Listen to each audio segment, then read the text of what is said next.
Hi, I'm Jennifer Beckstrand, and this is Jennifer Beckstrand's 10-Minute Book Club.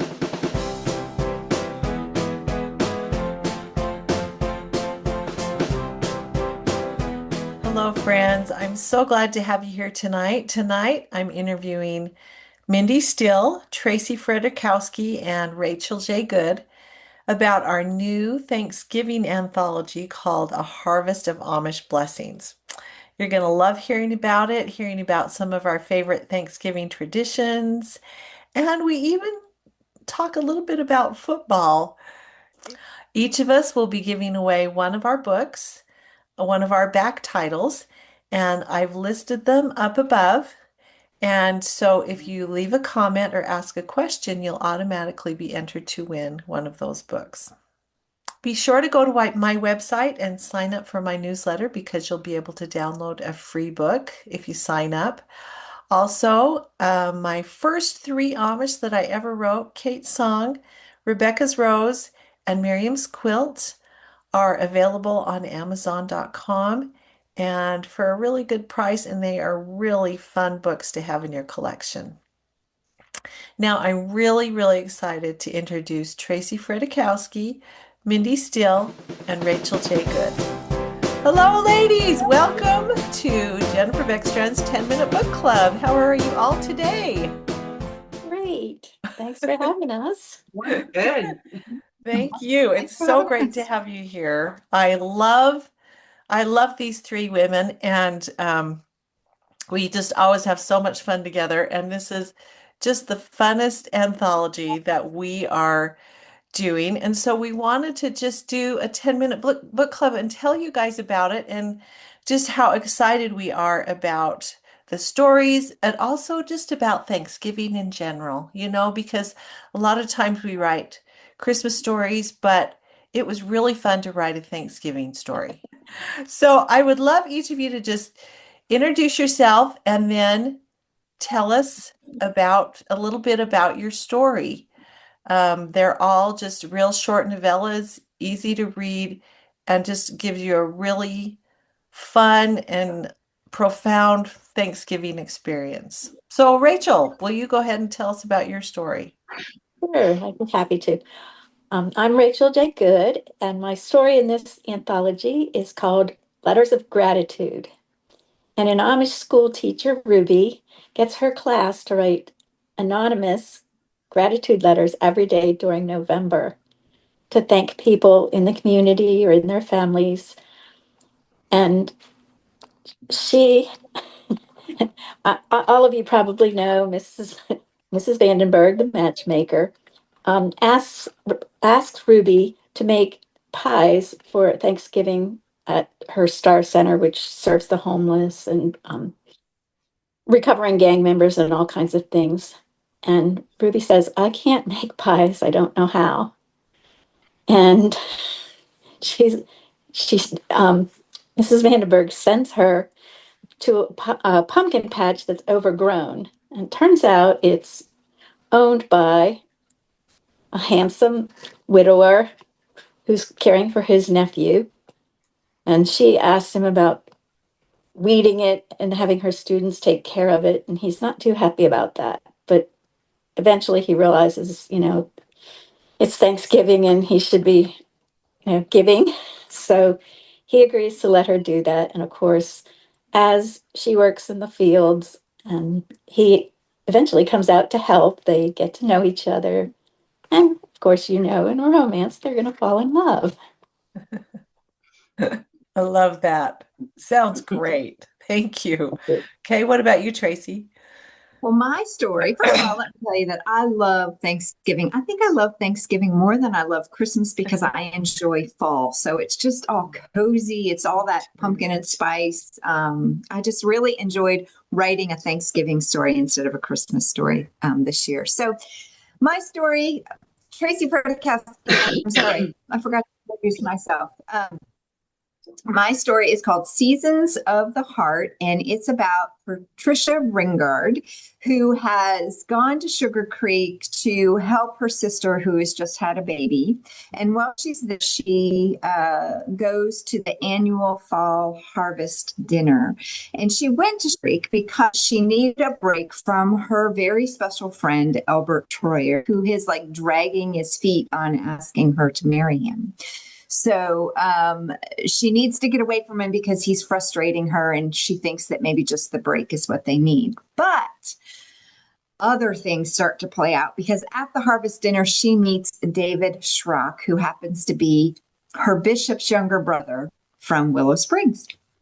And David is handsome. He's a world traveler, not a world traveler, but he travels all over the country.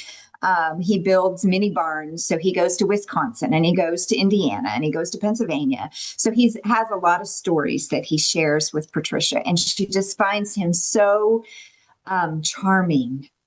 So he ends up having to leave and she has to go back to Willow Springs. And here comes along, what's his name? Oh, Rudy Kaufman, who owns Kaufman's Produce. And he has just always been a thorn in Patricia's side. He's always picking on her, always trying to get her, tell her, she's always telling her silly jokes and she's just annoyed by him. So she finds that it's a season of her heart because she has three men all pining for her attention right around the holidays. So it's a sweet little story, and I'm not going to tell you who she picks because you're going to have to read the story and find out, does she pick David? Does she pick Albert? Or does she pick Rudy? We won't know till you read the story. So there you go. There's my story, Seasons of the Heart. Love it. Love it. Mindy. Yes, I'm Mindy Steele, and I also love Thanksgiving, everything about it, the fall, the time to reflect. My short story is called Helping Hands, and it's just that. It's not my common Amish romance. There's really no happy ever after, but you'll find support, healing through grief, and the power of community. And anybody who's read my books knows I'm really big about community. Plus, there's the fierce determination of a mother in law that's really set firm on holding her family together. You'll get to meet Beth Graber. She was married to the oldest of the Pencil Grabers. And that is a family I introduced in earlier books where they had 21 children.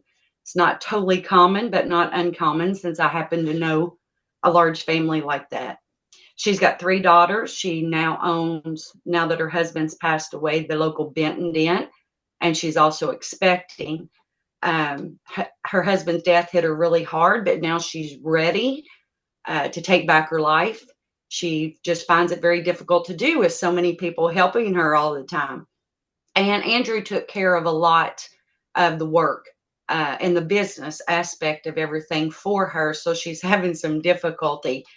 She's got a brother-in-law who is constantly avoiding her, a mother-in-law who simply won't, and a business that's just about to go belly up.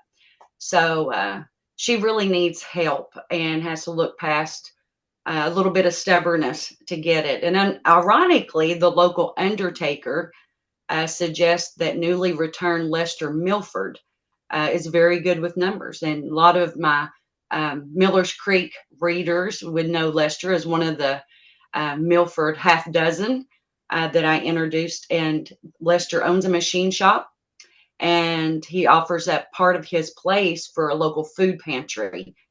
He's also a single father, but not like you think. So you're just going to have to read this story to find out more. Love it. Wow. Okay. I want to read all these stories. I'm Jennifer Beckstrand, and my story is Thanksgiving on Huckleberry Hill. And Anna and Felty Helmuth are some grandparents who love matching all their grandchildren. They like making matches for their grandchildren. But this year, all of Anna's family is doing something else for Thanksgiving. And I don't know about you guys, but I just get a little sad if that happens. You know, sometimes everybody goes to the in-laws or, you know, and we're all alone. And But she is not happy about that. She's not happy being alone on Thanksgiving. And so she kind of pouts and she refuses to buy a turkey and she plans on cleaning out her closets and eating cream of wheat for Thanksgiving. Well, they have a huge snowstorm on Thanksgiving Day, and the snowstorm brings in interesting variety of people that need shelter on Thanksgiving Day. And so Anna has to figure out how to feed several people on cream of wheat and her huckleberry raisin jelly. So, anyway, Thanksgiving is just such a fun time. And so I wanted to, with everybody, just do a couple of questions. We want to just go kind of fast because we know all of you have lives. And so I wanted to first ask all of you guys, what's your favorite Thanksgiving food? Or do you have a favorite Thanksgiving recipe that you always make? For me, Thanksgiving wouldn't be Thanksgiving if I didn't get a turkey leg. From the time I was little, that was the one thing that I loved, and my grandfather always made sure that I got one of the turkey legs. Oh, So, so that to me is a big part of Thanksgiving. I love that. Well, for me, crazy as it seems, I love roasted Brussels sprouts. I know that's a crazy Thanksgiving thing, but my mother never made Brussels sprouts, but I started that tradition when I started making Thanksgiving dinner, and now it's not dinner without Brussels sprouts. You know, Brussels sprouts are really good if they're cooked correctly. I have never learned how to do that, but Roasted. my daughter Roasted. You does. have She to does roast it really good. Oh, I like all food, any food. You put it in front of me, I usually eat it. I make the turkey every year. But I've become a real big fan of Connie Saunders. She is one of my readers. Gave me a recipe for sweet potato casserole. It's a little Mm. different and it is delicious. So between that and the cranberry sauce, because I do like cranberry sauce, it's kind of Okay. a toss up between the two.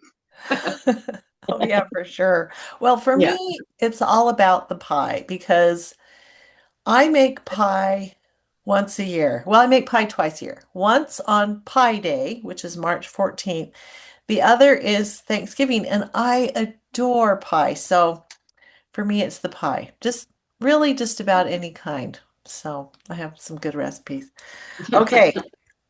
What about one Thanksgiving tradition, Rachel? Yeah, when my kids were young, we came up with an idea of everybody had to type out something they were grateful for about their brothers and sisters. Parents could be included, but not sign it, which is kind of what gave me the idea of the anonymous Christmas letter, I mean, Thanksgiving letters for my book, and slide them under bedroom doors. And then at the table, we try to guess who wrote which one. Oh, I love that. That is sweet. Super sweet. It's a great. Well, for me, after dinner, we all gather around and watch Chevy Chase's Christmas Vacation. That's what we do every year. It sort of launches the Christmas holiday, I guess, but that's what we do on Love it. Thanksgiving night. Oh, well, for us, we always have our Thanksgiving at my daughter Samantha's house. And there's about 30 some of us now. So it's quite a crowd. And if the weather holds out, we always play ball. So it's either football or baseball. We're always playing football. It goes on all day. If the weather isn't, unfortunately, they break out all the Nerf guns. So usually you're finding them everywhere for weeks after because Nerf guns has become a huge thing on Thanksgiving. And usually Jurassic Park is playing in the background. So go figure. We do not have no cutesy, stay with the theme Thanksgiving thing now that the children are older. We done that when they were young. So now it's football and Nerf guns. Well, that is very similar to ours. We don't have we don't do this every year, but I remember one year my daughter she was about to get engaged. I mean, we knew it was inevitable. And so we decided to do a turkey bowl with her her in-laws and our family, and we got decked out in old football jerseys and we put, eye black under our eyes. That was really fun. Now it's morphed into we actually try to have like a little family Thanksgiving pickleball tournament the morning of Thanksgiving. So yeah, same kind of thing. We love to just Yeah. play together. It's so fun. Okay. In the tradition of the inimitable Tracy Fredrychowski, I just want to do some rapid fire questions here, and you guys can tell me what you think. Okay. Well, this is not, usually it's either or, but this is, how do you like your turkey? How do you like your turkey prepared? Is it brined? Is it deep fat fried? Is it just roasted? What do you think, Rachel? Roasted for me. Okay, we missed it. We brine it. We Okay. brine it. We brine it. How about you, It Mindy? soaks in a thing for 48 hours before Oh, oh my goodness. Oh my goodness. We do something so strange, not strange, but we brine our turkey, but then my husband roasts it on a spit over an open fire. Yeah. Ooh, Or we that do something different. I sounds forgot. amazing. It's yum. That's what we do. We actually brine and then roast it, oven roast it. I quit using the cooker many years ago after I found the perfect brine. So, and I make the turkey each year. So, of course, it turns out great. Of course. Of course. Well, I actually like mine deep fat fried. Um, but we've only done it a couple of times because it is way too much work. So- okay, just so you know. Okay, so okay, apple or pumpkin pie? Rachel. apple. Pumpkin if it's homemade, not out of a can. And ours would be apple, but I also make cushaw pies because we have family members who can't have pumpkin. So we eat cushaw in replace of it. It's easier on the stomach. I don't even know what cushaw is. It's a type of squash, but it tastes just like pumpkin. Okay. See, this is not only entertaining, it's very educational. Okay. Stuffing or mashed potatoes? Mashed potatoes. I do not like Mashed stuffing. potatoes. Mashed Stuffing. potatoes. Stuffing. Okay. Mine's mashed potatoes. I forgot to tell you what kind of pie, but I love pie. I can't choose. Yeah, I love mashed potatoes. Stuffing, my husband adores stuffing. I do not like stuffing at all. So that's also something he gets once a year. Stuffing. Thanksgiving. Okay. Okay. Favorite way to have your yams? Savory or with marshmallows and all this stuff? Very Rachel. sweet. Yeah. Sweet is my favorite. Uh, Roasted. Okay. Not at Roasted. all. Not at all. Well, I have to tell one story. This is one of my earliest memories. I was in elementary school, and at school lunch, it was right before Thanksgiving, and one of the things was on the plate was yams, these yams. And no way was I going to eat those. I headed toward the kitchen, to throw it away. And a teacher stopped me and he said, "You have to take a bite of those." He made me eat a bite of yams, which I did, and I gagged and almost threw up into the trash. But I have really started loving them, especially if they're just covered with marshmallows and nuts, just the really unhealthy. They're like a So you're dessert. not really tasting the yams at all. Yeah, Yeah. that's true. Good point. Yeah. Okay. And then I put here football or a movie, but we kind of already answered that question. But Rachel, why don't you tell us? A movie for me. Okay. Tracy, movie. what about you? A movie. Rachel or Mindy? How about a football movie? Okay. There are a few really good ones. Yes. Let's see, which one would I recommend? I love Facing the, Giants. which one? Yeah. Facing Giants. Wasn't that a football Oh, thing? that's a great one. It's a great one. Yeah. Okay, I love Remember the Titans Yeah. or that Obviously. one about Kurt Warner. What's that called? Oh, Well, I that's, don't know, but Blindside's one. oh, Sandra there are Bullock. so many good football movies. There's a lot of them. Do you other two have some that you just love? Because now we're talking football. No, if football's on, I try to avoid it. Okay. I don't Okay. get to. A book, a good book instead. Well, everybody, thank you so much for being here. Readers, thank you for joining us. Pick up A Harvest of Amish Blessings. It is just a delightful, fun, wonderful, fun Thanksgiving story. And I know you are going to love it. It comes out September 22nd, which is National Dessert Day. Is that what day we decided on? That's why we decided on it. So, National Dessert Day, you'll have a great, great treat if you pick that up.